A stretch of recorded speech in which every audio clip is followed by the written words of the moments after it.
Hello everyone, मैं हूं Paras Vashishth. Welcome back to our channel.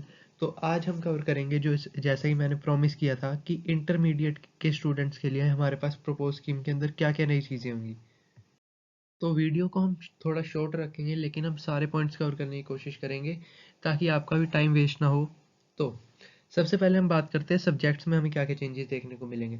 तो पेपर वन अब हमारा अकाउंटिंग की जगह होगा एडवांस अकाउंटिंग, जिसके अंदर अकाउंट्स जो हमारा अकाउंटिंग सब्जेक्ट था उसके जो थोड़े टॉपिक्स हैं वो और एडवांस अकाउंटिंग पूरा ये दोनों मर्ज हो जाएंगे।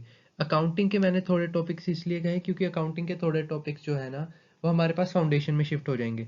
तो अकाउंट्स के थोड़े टॉपिक और एडवांस अकाउंटिंग पूरा मिलकर अभी हमारा पेपर वन हो जाएगा advance accounting. Then we have paper two corporate laws. जैसे कि पहले होता है कॉर्पोरेट एंड अदर लॉज, इस बार अब अदर लॉज नहीं हुआ करेंगे इंटरमीडिएट में। अब आपको कॉर्पोरेट लॉ, कंपनीज एक्ट करना पड़ेगा। अब ये तो नहीं मैं कह सकता कि 484 सेक्शंस आपको करने पड़ेंगे, पर ये है कि जैसे हमने 148 सेक्शंस अभी हम कवर करते थे आज की डेट में हम कॉर्पोरेट लॉ के, तो उससे तो मतलब ज़्यादा ही होंगे सेक्शंस आपको करने के लिए। पर उसके जगह ये भी है कि आपको अदर लॉज नहीं अब करने पड़ेंगे। देन पेपर थ्री आपका सेम रहेगा, कॉस्ट एंड मैनेजमेंट अकाउंटिंग। उसमें ऐसा कोई चेंज आपको देखने को नहीं मिलेगा।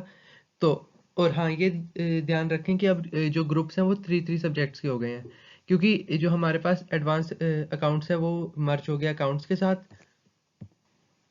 और जो हमारे पास फाइनेंशियल मैनेजमेंट है वो EISSM होता था ना हमारे साथ, अब EIS तो हट गया है। जो काफ़ी स्टूडेंट्स के रिलीफ की बात है, उस वो हमारा मर्ज हो जाएगा स्ट्रेटेजिक मैनेजमेंट के साथ। तो अब बात कर लेते हैं पेपर फोर हमारे पास टैक्सेशन। वही हमारे पास डायरेक्ट टैक्स और इनडायरेक्ट टैक्स दोनों इसके अंदर कवर होंगे। Then we have paper five auditing and code of ethics, क्योंकि अभी इसका नाम सिर्फ ऑडिटिंग था, अब इसका नाम बदल के हो गया auditing and code of ethics. तो मतलब कुछ एक्स्ट्रा तो जरूर आएगा इसके अंदर कोड ऑफ एथिक्स से रिलेटेड हमारे पास। Then we have paper six, जिसके अंदर आ जाता है हमारे पास फाइनेंशियल मैनेजमेंट। और जैसे मैंने पहले भी बताया कि EIS हट गया है, उसकी जगह जो स्ट्रेटेजिक मैनेजमेंट का पार्ट है वो फाइनेंशियल मैनेजमेंट के साथ मर्ज हो गया है। जो हमारा इकोनॉमिक्स फॉर फाइनेंस होता था, क्योंकि पहले हमारा FM इको का नाम होता था ना, financial management and economics for finance. तो जो उसका इकोनॉमिक्स फॉर फाइनेंस है वो अब फाउंडेशन में जो हमारे पास BCK होता है उसकी जगह हमारे पास रिप्लेस कर देगा। इस करके हमारा फाउंडेशन में इकोनॉमिक्स का सिलेबस वास्ट हो जाएगा।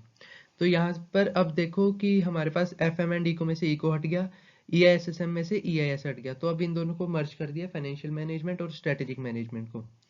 तो अब जो मेरे को एक पर्सनल ओपिनियन लगता है ना मेरा, तो वो टैक्सेशन में भी कर सकते थे कि डायरेक्ट टैक्स और इनडायरेक्ट टैक्स को अलग करके ग्रुप को दोनों को हम 4 सब्जेक्ट्स के रखते, वही 8 पेपर। क्योंकि टैक्स जैसे अभी करें ना कि काफ़ी वाइड है, उसका 1.5 डे में सिलेबस कवर करना काफ़ी मुश्किल रहता है। तो इसीलिए मैं चाहता था कि अगर ये भी हो जाए तो ये भी काफ़ी बढ़िया चीज़ रहेगी, डायरेक्ट टैक्स और इनडायरेक्ट टैक्स अलग कर दें। तो हमने सब्जेक्ट रिलेटेड तो बात कर ली कि हमें क्या क्या चेंजेस देखने को मिलेंगे, पर हम ये भी देख लेते हैं उन एस्पेक्ट्स में क्या होगा जो हमारे लिए काफ़ी मैटर करते हैं अपना अटेम्प्ट क्लियर करने में।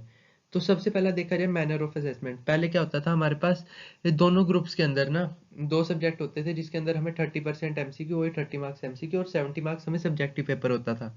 ग्रुप वन के अंदर हो गया हमारे पास कॉर्पोरेट एंड अदर लॉ और टैक्सेशन, और ग्रुप टू के अंदर हमारे पास आ गया ऑडिटिंग एंड वो हमारे पास EISSM।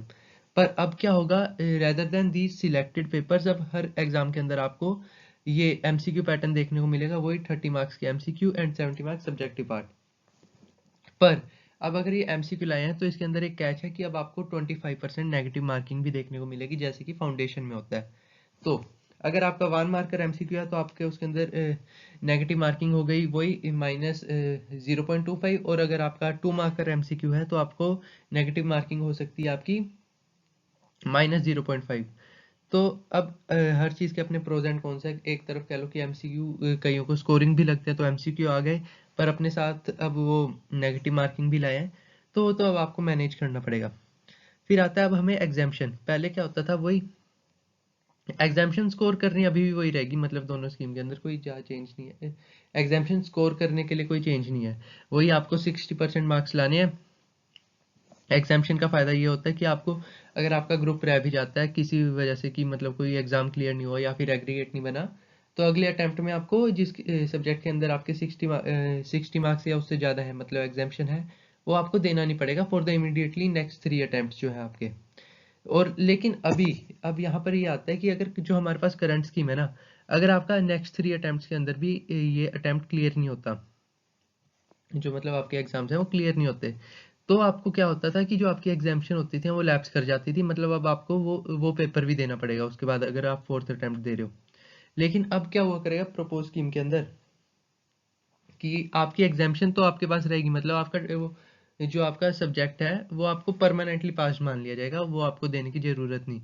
पर अब अगर इन्होंने ये एग्जाम्शन लैप्स नहीं करी तो इसका ये एक जगह इनका कैच ये है कि अब आपको जो बाकी एग्जाम्स है ना उसके अंदर रेदर देन आपको 40% स्कोर करने की जगह अब आपको 50% मार्क्स स्कोर करने पड़ेंगे। तो ये थे हमारे पास जो हमें इंटरमीडिएट लेवल के ऊपर बड़े चेंजेस देखने को मिलेंगे।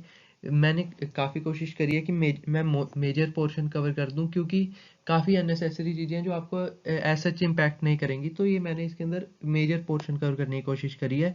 तो अगर कुछ छूट गया हो तो आप मेरे को कमेंट सेक्शन में बता सकते हो। तो अगर आपको ये वीडियो पसंद आई हो तो do like the video and subscribe my channel. Thank you.